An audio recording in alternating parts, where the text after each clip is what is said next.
Vamos lá fazer um recap de todas as leituras dos últimos meses.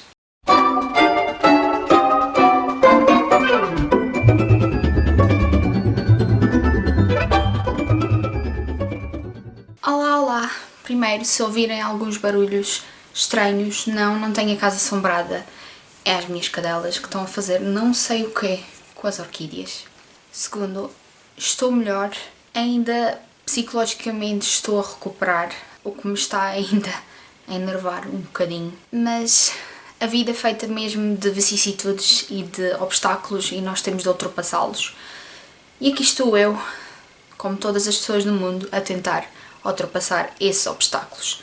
Antes de mais, eu já não faço uma leitura ou um wrap-up há muito tempo e decidi pôr isto tudo em ordem antes que isto fique descontrolado. Eu não sei se vocês sabem, se estiveram a dormir debaixo de uma rocha, mas houve um evento chamado Manga Lipa Mania que motivou muita gente a ler, foi uma competição saudável. Eu era time Lipa, nós ganhamos, by the way. Spoiler.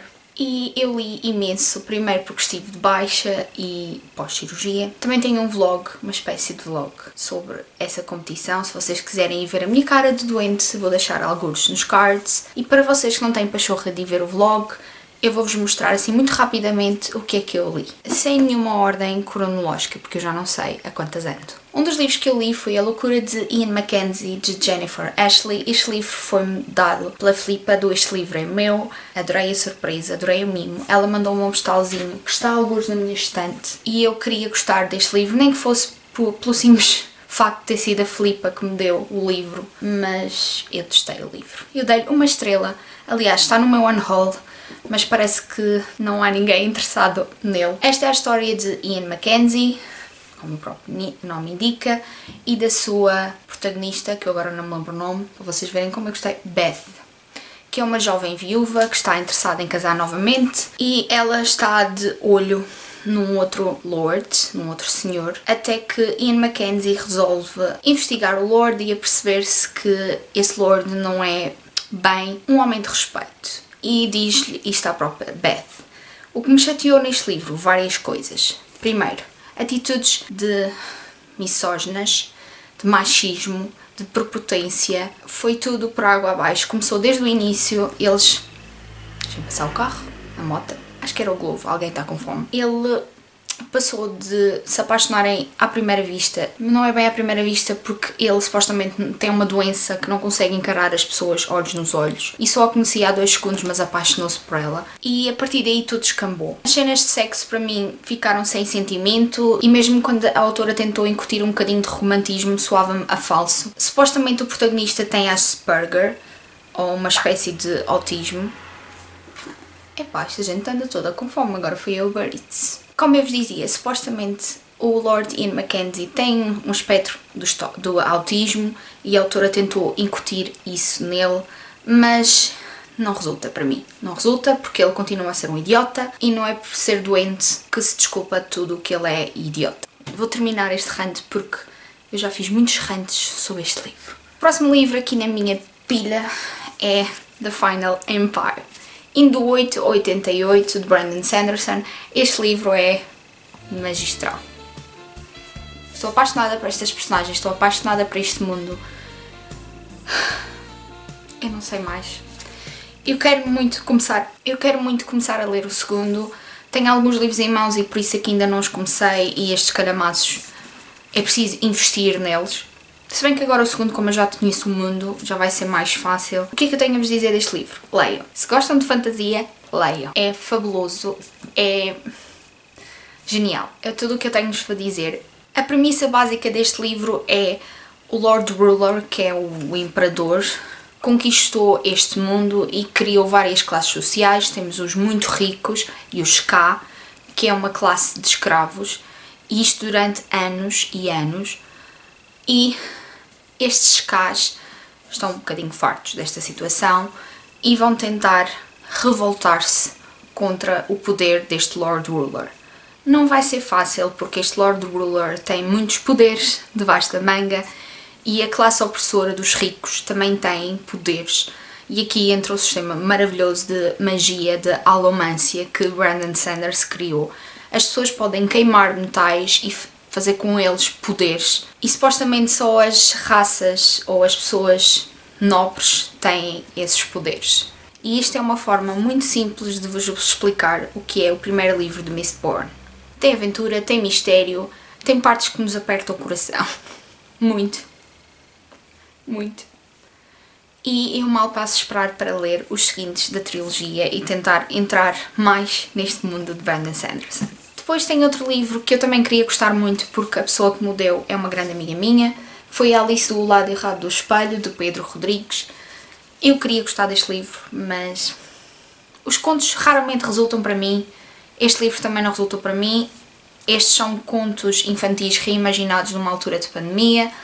Muitos dos contos saíram ao lado, a maior parte deles, e sou sincera, eu já não me lembro de quase nada do livro, o que quer dizer muito.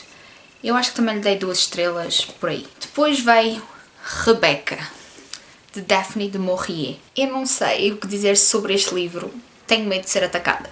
Este livro é um clássico, acho que toda a gente já ouviu falar no Rebecca, e eu estava curiosíssima para ler este livro e devorá-lo.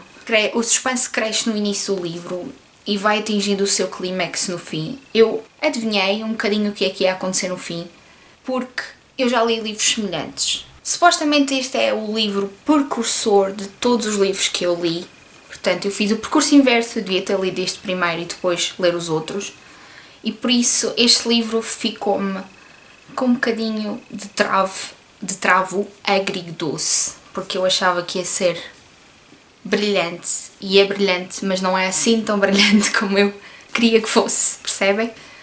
Pelo menos a experiência não foi tão genial como eu queria que fosse, mas estou muito, muito intrigada com os próximos livros de Daphne du Maurier e quero ler mais dela. O próximo livro também foi uma semi-desilusão, é o Shadow and Bone, de Leigh Bardugo. Eu comecei a ler este livro porque quero ler a trilogia para começar a duologia do Six of Crows, e eu ainda não vi a série, apesar de ter o Ben Barnes. Ben Barnes. O homem é bom, como o bolo do caco com um bocadinho de manteiga de alho. E eu sei que ele faz de vilão, mas não deixa de ser bom. O que é que eu tenho-vos a dizer deste livro? Adorei o mundo, adorei as influências russas, pelo menos presumo que sejam influências russas, deste livro, do Grishaverse. Achei ali numa personagem não brilhante, mas cativante. O Darkling, não vamos entrar por aí, porque eu sei que ele é vilão, é estúpido às vezes, mas acho que ele tem qualidades capazes de redenção. Não sei se isso vai acontecer, porque eu ainda não li os outros da trilogia, apesar de já ter apanhado um pequeno spoiler, grande spoiler. Veremos como é que isto corre. 3 estrelas, quero ler os outros, mas ao mesmo tempo fiquei um bocadinho desiludida com este, por isso não sei bem. E está traduzido em Portugal, eu acho que é A Luz e Sombras. Eu não sei se entretanto reeditaram os outros livros, porque este livro acho que já foi traduzido em Portugal há muito tempo. Depois, uma das minhas melhores leituras deste ano e uma das minhas melhores leituras da vida. A Cozinheira de Castamar, de Fernando J. Moines, que tem agora uma série da Netflix. Eu sou sincera, a série diverge muito do livro e eu gostei imenso do livro. Se eu vir a série como série, consigo apreciá-la, mas como adaptação do livro, acho que fica aquém. O livro é muito mais do que a série. O livro é tão bom, mas tão bom, que é quase impossível descrevê-lo em palavras. Eu fiz uma opinião muito atabalhoada, vamos deixar alguns nos cards. Esta é a história de Clara Belmonte, que vai subsistir do seu dom, que é cozinhar. Ela acaba por ser contratada pelo Ducado de Castamar, onde conhece Diego de Castamar, e eles têm uma relação muito querida, uma relação que é palpável, é uma relação que se percebe o porquê de nascer e o porquê de crescer. No meio disto tudo temos personagens secundárias extraordinárias que o autor desenvolve muito, muito bem, e uma intriga e um mistério e traições. É uma ficção histórica que se passa no século XVIII em Espanha e que tem todo aquele cheirinho de Espanha, além dos cheiros e das descrições de deixar água na boca dos cozinhados da Clara Belmonte. Este livro traz temas que eu pensei que este livro não fosse abordar, como a saúde mental, a homossexualidade numa altura em que era vista como um pecado, e aquela simples mensagem de que se nós acreditarmos em nós próprios conseguimos ultrapassar o que o mundo nos traz. No fundo, esta é a história de Clara e é uma história que nós seguimos, eu pelo menos segui avidamente e queria ler mais e mais até acabar. Eu li este livro num instante porque estava numa competição de leitura. É um livro que eu acho que para algumas pessoas vai ser complicado de digerir porque tem parágrafos grandes, mas é um livro que vale a pena todo o investimento. Outro livro que eu não tenho comigo também foi uma das minhas melhores leituras deste ano, quiçá a melhor. Eu acho que é a melhor leitura deste ano, por enquanto. É Os Sete Maridos, de Evelyn Hugo. Eu não tenho o livro comigo, foi-me emprestado pela minha amiga Margarida. O meu exemplar vem a caminho, perdido, algures, nestes correios de Portugal. Ai, Evelyn, Evelyn, Evelyn. Evelyn é aquela personagem carismática que nós não conseguimos deixar de gostar, apesar de ter ações dúbias e às vezes não tão agradáveis. Nós queremos tanto que ela seja real que ficamos com vontade de ir ver os filmes dela. Esta é a história de Evelyn Hugo, como eu vos estou a dizer, no princípio do século XX, na época dourada de Hollywood. Ela é uma atriz famosa, contrata uma biografista para contar a sua história. E nós conhecemos a sua história pelos seus 7 maridos, os seus casamentos, e através disto percebemos que Evelyn é mais do que aparenta. E a própria biografista também é muito mais do que aparenta. É uma história fabulosa, uma história de amor, de dádiva, uma história de vida que vocês não se vão esquecer. Acho que vale a pena toda a gente ler este livro. Eu não posso abordar muitos temas do livro, porque é spoiler totalmente. Eu fui para este livro sem saber muito, só sabia que era a Evelyn e os seus 7 maridos e fui totalmente surpreendida. Vale todo o tempo que vocês puderem dedicar a este maravilhoso livro. Depois li O Segredo das Contadoras de Histórias, de Sejal Badani, que é uma escritora de origem indiana, se não estou enganada. E este livro também se passa grande parte na Índia.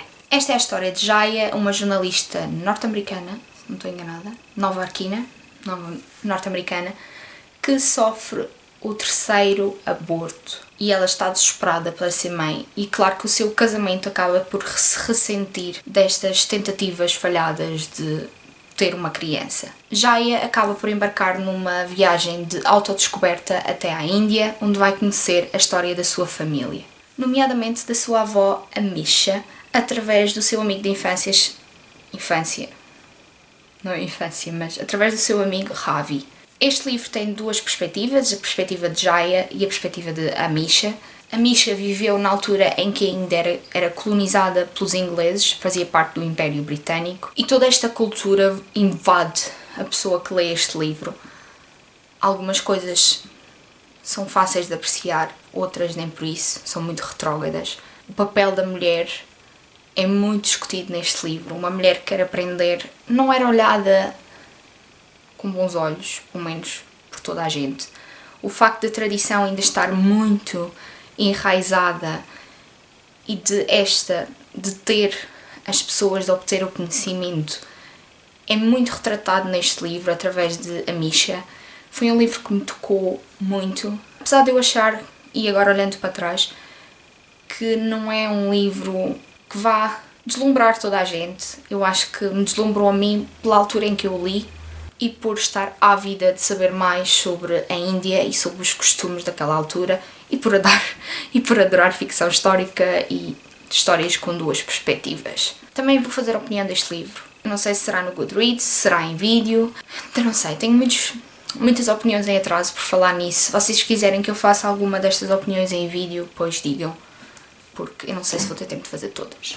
Outro livro que eu também gostei muito foi O Outro Amor da Vida Dele, de Dorothy Compson. Este é um thriller. Estou a ver esta capa rosinha? Não.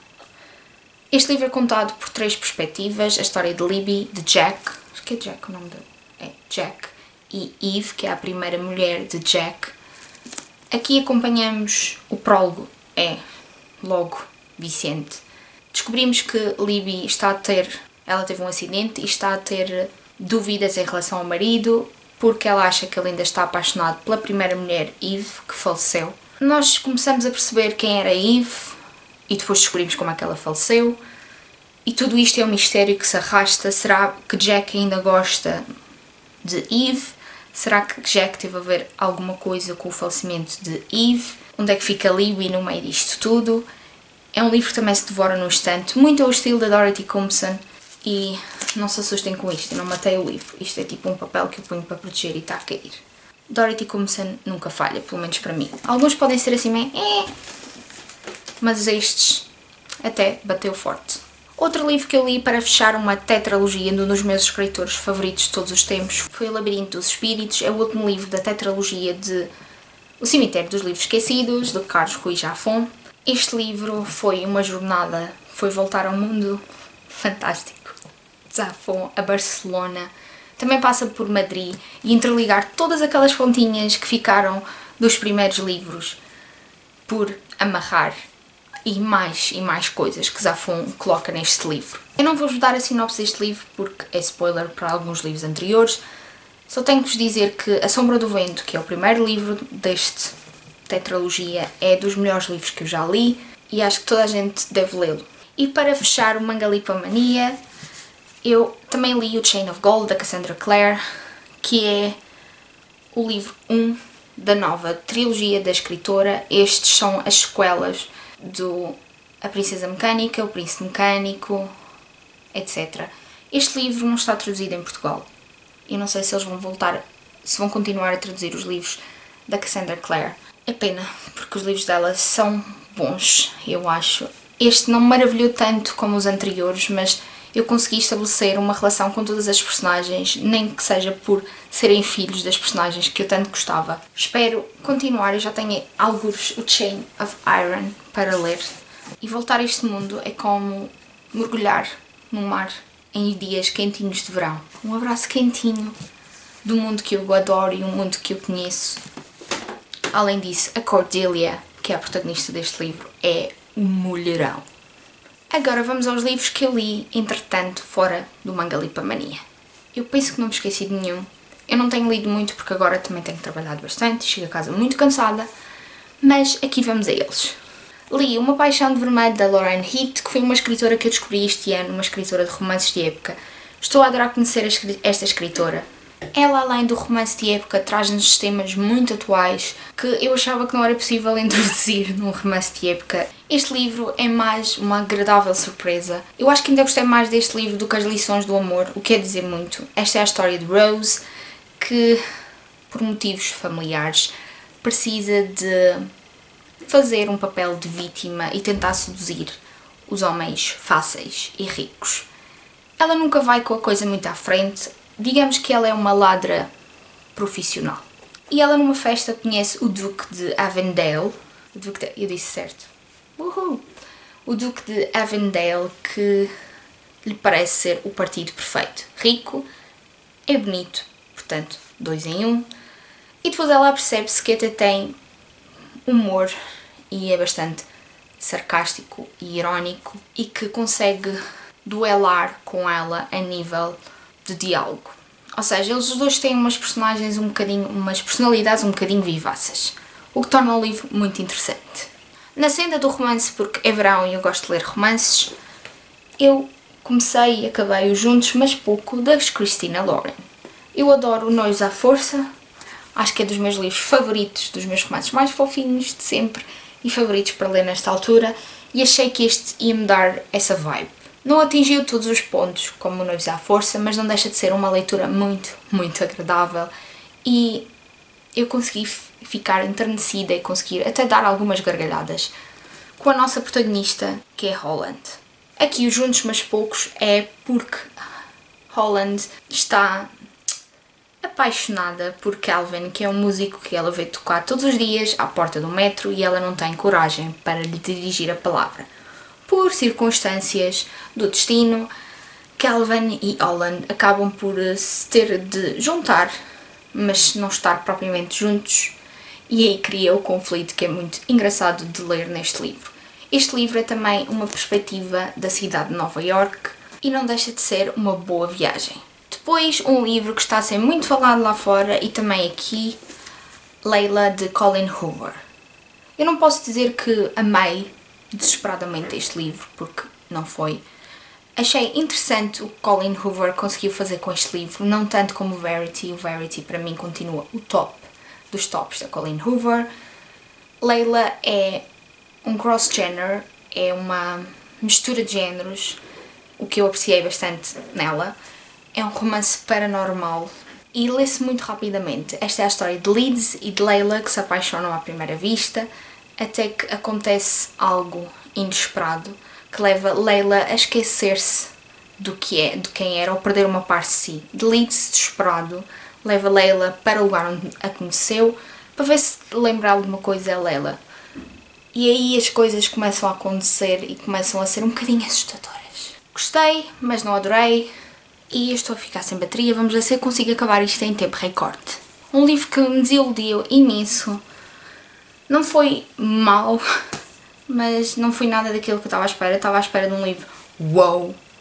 E foi tipo, A minha irmã é uma serial killer, de Owen Can Braithwaite. Eu devia ter ido à internet ver como é que se pronuncia o nome da senhora. Estava à espera de algo gigantesco e fenomenal e foi... Esta é a história de duas irmãs, em que uma delas é uma serial killer e a irmã mais velha tenta ajudar a irmã, tenta ajudá-la a encobrir os crimes porque ela acha que a irmã tem qualidades redentoras e que ainda vai mudar. Passa-se na Nigéria, se não estou enganada. A coisa complica-se quando a irmã, que é a Ayula, se apaixona pela crush de Coridi, que é um médico que trabalha com Coridi, ela é enfermeira num hospital, porque Coridi sabe o que normalmente acontece aos namorados da irmã.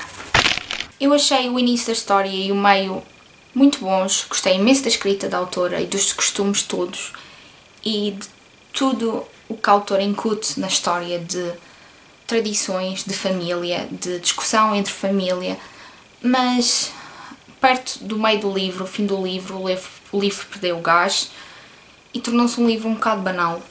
E os últimos dois livros que eu tenho aqui é A Traição do Duque, da Sarah MacLean. Este é o terceiro livro da trilogia dos Irmãos Bastardos, da Sarah MacLean. Eu li o primeiro, saltei o segundo e li o terceiro porque estava interessadíssima no Ewan, que é o protagonista deste livro. E era uma história de enemies to lovers, inimigos a amantes, vocês sabem o quanto eu gosto desse trope. Gostei bastante, gostei do spin que a Sarah MacLean traz aos livros, em que a protagonista não é a donzela que está a precisar de ser resgatada, às vezes é o contrário, ela é que resgata o protagonista. E a nossa protagonista Grace é extraordinária. E por fim, o último livro que eu terminei até agora foi O De Olho Nela, de Kate Steinman London. Um livro perfeito para se ler no verão. Esta é a história de Bia Schumacher, que é uma blogger de moda do século XXI. Ela é uma modelo XL, plus size, o que contraria a típica moda para mulheres magras e às vezes irrealistas. Gostei muito da Bia, da sua personalidade, de a conhecer, até porque eu também tenho um bocadinho de excesso de formosura e identifiquei-me muito com algumas escolhas que ela fez. Depois de publicar um artigo em que ela critica um reality show pelos padrões irrealistas de beleza que apresenta, Bia é convidada a participar nesse reality show. É uma espécie de The Bachelor, ou a solteiro mais cobiçado, e ela acaba por dizer sim e vai ser disputada por 25 homens. Isto parece um bocadinho supérfluo, mas no fundo não é, porque este livro trata de questões muito atuais e que tocam as pessoas como a Bia, e não só, também fala de outras questões. É um livro que se lê rapidamente, uma boa leitura para esta altura de verão, e também é um livro que nos deixa com quentinho no coração, porque tem um romance fofinho pelo meio, para quem gosta de romance como eu. E por fim, eu estou a ler Troy, do Stephen Fry, que estou a adorar. O audiobook é perfeito. Stephen Fry tem um humor que eu adoro. E este livro misterioso que está a ser parte de um vlog. Foi-me recomendado pelo Hugo e que eu estou a adorar. Acho que vai ser das minhas leituras, das minhas melhores leituras deste ano. Aqui estão os livros que eu li nos últimos tempos. Espero não deixar acumular mais leituras para filmar. Se querem ver algum destes livros com opinião em vídeo, digam em baixo, porque eu acho que alguns vou sinceramente fazer uma crítica no Goodreads, porque estou a ficar com muitos livros na minha lista de livros que estou a ler e preciso diminuir urgentemente essa lista porque está a mexer com a minha OCD. E vemos no próximo vídeo. Tchau!